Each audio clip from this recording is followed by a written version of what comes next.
BJP BRS ఒకటని చెప్తున్నారు.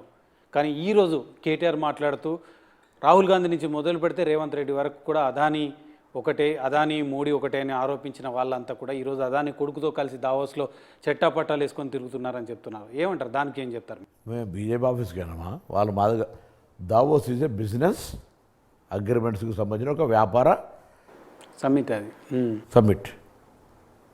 ఆడ పార్టీ ఆడ బిజినెస్ మ్యాన్ కలిసిరు. వీళ్ళు గతంలో ఎప్పుడు కలవలేదా? వీళ్ళు గతంలో ఉన్నటువంటి రాజకీయ వైషమ్యాలున్న చంద్రబాబు నాయుడుకి సంబంధించినటువంటి వ్యక్తులు కలవలేదా? లేదా వ్యాపారానికి సంబంధించిన విషయంలో కూడా అక్కడ జరుగుతున్న ప్రతినిధులు కలిస్తే భారతీయ జనతా పార్టీ కలుస్తుందా కాంగ్రెస్? అసలు ఎవరికైనా కామన్ సెన్స్ ఉండాలి కదా. జాతీయ దృక్పథంలో రెండు రహదారులు వేరు. ఇది భారతీయ జనతా పార్టీ, ఇది కాంగ్రెస్ రహదారి. ఇవి రెండు ఎప్పుడైనా కలిసే అవకాశం ఉంటుందా నేషనల్ హైవేస్?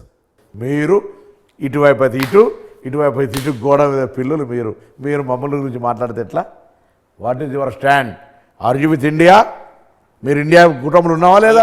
ఇండియాలో వస్తే అరే నేను అడుగుతాను. నేను అడుగుడు కాదు. నేనెందుకు నీ దగ్గర నిలకడని లేదు. నువ్వు గోడ మీద పిల్లివి కదా.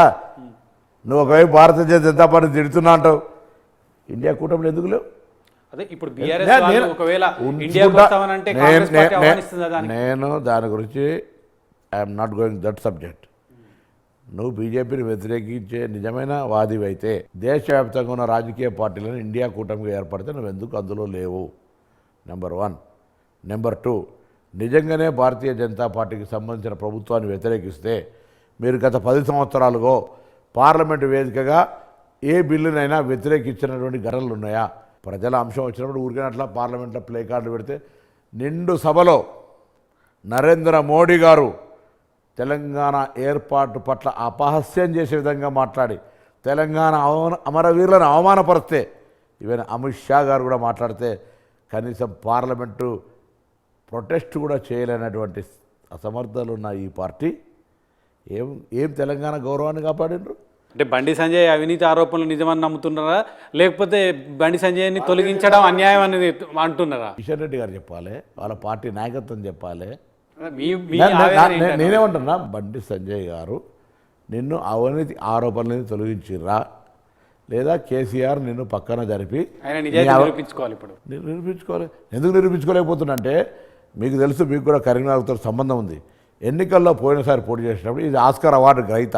అసలు ఆస్కార్ అవార్డు దేశంలో ఎవరికి ఇస్తున్నారో తెలియదు, కానీ నాకు అవకాశం ఉంటే బండి సంజయ్ గారికి ఇవ్వని కోరుతా. ఎందుకు చెప్తున్నా అంటే ఇవాళ నిజవర్గ సమస్యల గురించి ఎన్నడూ కనీసం సమస్యను ఎన్నడైనా మాట్లాడినా ఈ 5 సంవత్సరాల.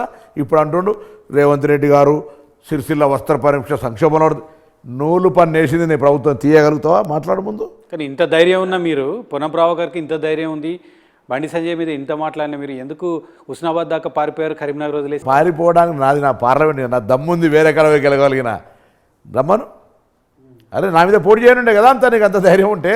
ఆయన కరీంనగర్లోనే పోటీ చేయలేక హుస్నాబాద్ పారిపోయాడని చెప్పి నువ్వు ఇప్పుడు చాలామంది చాలా మరుగుతుంటారు. నేను మొన్న ఏమనలే, కరీంనగర్ పార్లమెంటు సభ్యుడిగా 5 సంవత్సరాలు నియోజకవర్గంకి ఏం చేసిందో చెప్పాలి.